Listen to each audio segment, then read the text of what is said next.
अस्सलामुअलैकुम, मेरा नाम मुबर्रम मोहसिन है और मैं 9th क्लास की स्टूडेंट हूँ। तो आज मैं आपको पहला चैप्टर मैथ का यानी मैट्रिक्स समझाऊँगी। मैट्रिक्स को समझने के लिए सबसे पहले हमें ये समझेगा व्हाट इज़ मैट्रिक्स। मैट्रिक्स क्या है?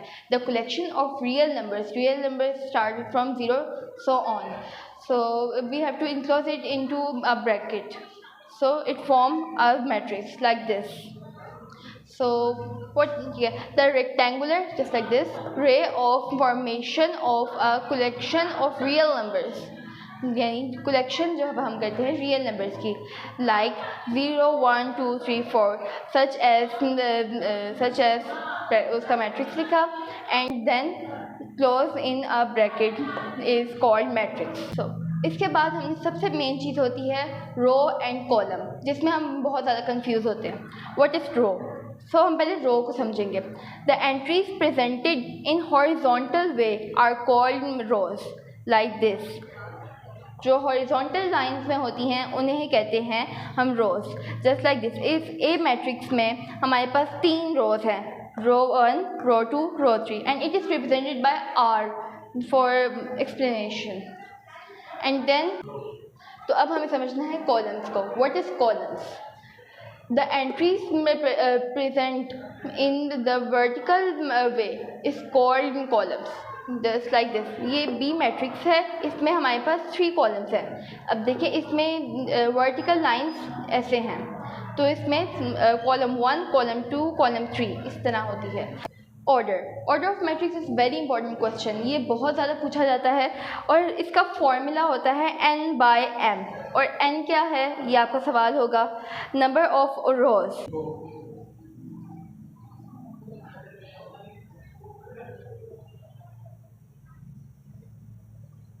ठीक है, जैसे इस मैट्रिक्स में हमें नंबर ऑफ रोज, यानी जैसे मैंने आपको पहले समझाया था रोज क्या होती हैं. रोज आर द हॉरिजॉन्टल लाइंस, यानी इसमें ये एक रो है और ये एक रो है. m नंबर ऑफ कॉलम्स, यानी ये जो हमारी 2 एंट्रीज या फिर 3 एंट्रीज ऐसे होंगी किसी भी मैट्रिक्स में, उसे कहते हैं कॉलम्स. एंड इसका फॉर्मूला यही है, जब भी हमें इसको फाइंड करना हुआ किसी भी मैट्रिक्स के ऑर्डर को, आपको क्वेश्चन आता है वैसे भी मालूम होना चाहिए कि हमारा फॉर्मूला ये है फाइंड करने का एक ऑर्डर को. अब इसके बाद हमारी बहुत इम्पॉर्टेंट, जो कि बहुत ज़्यादा पूछने वाली एक क्वेश्चन होता है, इक्वल मैट्रिक्स. इक्वल मैट्रिक्स क्या होता है मैं आपको 2 मिनट में समझाती हूँ. Equal matrix. What is equal matrix? Suppose we have 2 matrix, यानी हमारे पास 2 मैट्रिक्स हैं ए एंड बी. इनकी हमारी कंडीशंस होनी चाहिए order A is equal to order B, जो इनका ऑर्डर है वो सेम होना चाहिए.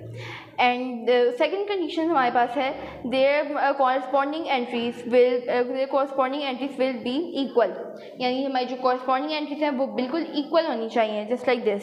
फॉर एग्जांपल 1, यहाँ पे भी 1 आना चाहिए, यहाँ पे 2 है, 1 + 1 2 हो जाएगा, ये भी हमारी इक्वल है. एंड 1 - 1 जैसे ये पूरी एक है, ये इसकी एग्जांपल है. इस तरह ही हमारे पास होती हैं इक्वल मैट्रिक्स. आई होप आप लोगों को समझ आई होगी. फ़िलहाल हमने डेफिनेशन की है, नेक्स्ट लेक्चर में मैं आपको इसकी एक्सरसाइज भी कराऊँगी.